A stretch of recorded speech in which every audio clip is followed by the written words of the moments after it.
उद्धव ठाकरे आता फक्त विरोधी पक्षनेते म्हणून बोलतायत का, की ते पुन्हा एकदा जन आंदोलनांच्या राजकारणात उतरण्याच्या तयारीत आहेत?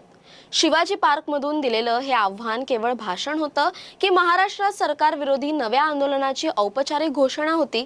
सोनम वांगचुक यांच्या आंदोलनाला पाठिंबा देताना ठाकरे अचानक कॉक्रोच जनता पार्टी हा शब्दप्रयोग का करतात? वन नेशन वन इलेक्शन उद्या जाहीर करा, आम्ही तयार आहोत असं थेट आव्हान देण्यामागे त्यांचा आत्मविश्वास कुठून येतोय?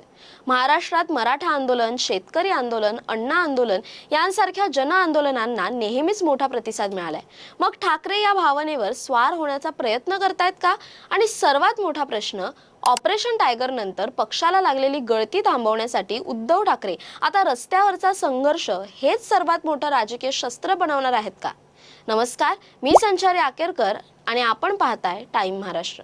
या संपूर्ण घडामोडीचा राजकीय अर्थ समजून घ्यावा लागेल, कारण शिवाजी पार्कमध्ये उद्धव ठाकरे यांनी जे बोललेत ते केवळ सोनम वांगचुक यांच्या समर्थनापुरतं मर्यादित नव्हतं. त्यांनी थेट केंद्र सरकारला लक्ष्य केलंय. त्यांनी स्पष्ट शब्दांत सांगितलं की हा लढा फक्त वांगचुक यांचा नाही, हा सरकार बदलण्याचा लढा आहे.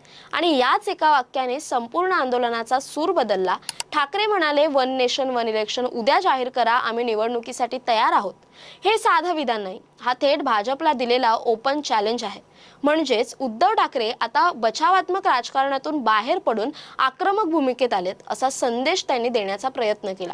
पण इथे एक गोष्ट लक्षात घ्यायला हवी, महाराष्ट्रात जन आंदोलनांची परंपरा खूप मोठी आहे. अण्णा हजारे आंदोलन असो, शेतकरी आंदोलन असो, मराठा आरक्षण आंदोलन असो, लोक रस्त्यावर उतरले की सरकारला निर्णय घ्यावे लागले, हा इतिहास आहे. आणि उद्धव ठाकरे यांना हे चांगलं माहिती आहे. म्हणूनच त्यांनी आंदोलनाला केवळ पक्षीय चौकटीत न ठेवता तुमच्या भवितव्याचा लढा असं रूप दिलं. त्यांनी तरुणांना थेट आवाहन केलं, मी नेतृत्व करायला नाही आलो, तुम्ही सगळे नेते व्हायला पाहिजे. हा संवाद फार महत्त्वाचा आहे, कारण हा आंदोलनाला विकेंद्रित करण्याचा प्रयत्न आहे. म्हणजेच फक्त शिवसेना कार्यकर्त्यांपुरतं आंदोलन मर्यादित न राहता विद्यार्थी, बेरोजगार, तरुण, शेतकरी, सामान्य नागरिक अशा विविध घटकांना जोडण्याचा प्रयत्न केला जातोय. याच वेळी ठाकरे यांनी भाजपवर अत्यंत आक्रमक शब्दांत हल्ला चढवला.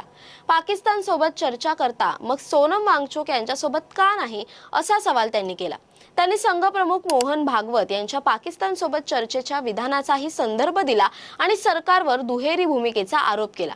यानंतर त्यांनी दिल्लीतल्या आंदोलनाच्या तयारीवर टीका करत म्हटलं, जणू काही युद्धाची तयारी सुरू आहे, सैन्य आणत आहेत, अनुभव मानतील.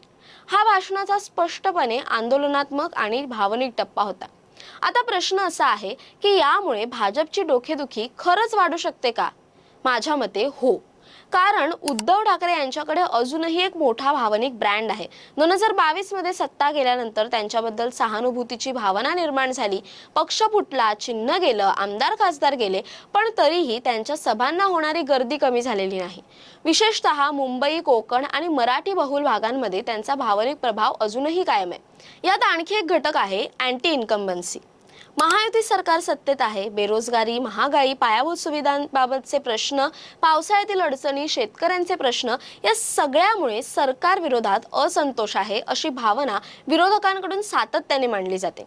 जर या असंतोषाला एखादं भावनिक आणि आंदोलनात्मक नेतृत्व मिळालं तर सरकार विरोधी वातावरण तयार होऊ शकतं, अशी भीती भाजपला असू शकते. म्हणूनच ठाकरे यांनी कॉक्रोच जनता पार्टी हा शब्दप्रयोग केला. याकडेही दुर्लक्ष करता येणार नाही. हा केवळ टोला नाही, हा आंदोलनाला एक प्रतिकात्मक ओळख देण्याचा प्रयत्न आहे. दिल्लीतील आंदोलनाच्या धर्तीवर महाराष्ट्रही मोठं जन आंदोलन उभारण्याची घोषणा त्यांनी केली. आता इथे आणखी एक राजकीय अँगल महत्त्वाचा आहे. ऑपरेशन टायगर नंतर उद्धव ठाकरे यांच्या पक्षाला मोठी गळती लागली. 6 खासदार गेले, आणखी काही आमदार जाण्याच्या चर्चा सुरू आहेत. अशा वेळी संघटना टिकवण्यासाठी कार्यकर्त्यांना रस्त्यावर उतरवणं हे राजकीय दृष्ट्या उपयुक्त ठरतं. कारण आंदोलनातून कार्यकर्त्यांमध्ये ऊर्जा निर्माण होते, नेतृत्वाभोवती एकजूट वाढते आणि आम्ही अजून लढतोय हा संदेश जातो. म्हणजेच हे आंदोलन फक्त सरकार विरोधी नाही, हे उद्धव ठाकरे यांच्या पक्षाच्या पुनरुज्जीवनाचाही भाग असू शकतं. आणि म्हणूनच शिवाजी पार्कमधील ही सभा महत्त्वाची ठरते. कारण इथे ठाकरे यांनी 3 संदेश दिले. पहिला, भाजपला थेट आव्हान. दुसरा, महाराष्ट्रात मोठं जन आंदोलन उभारण्याची घोषणा. आणि तिसरा, सरकार बदलण्याचा उघड राजकीय नारा. शेवटी एक गोष्ट स्पष्ट दिसते, उद्धव ठाकरे आता फक्त विधानसभेतील किंवा पत्रकार परिषदांमधील विरोधक राहू इच्छित नाहीत, ते पुन्हा एकदा रस्त्यावरच्या संघर्षाचं नेतृत्व करण्याच्या तयारीत आहेत.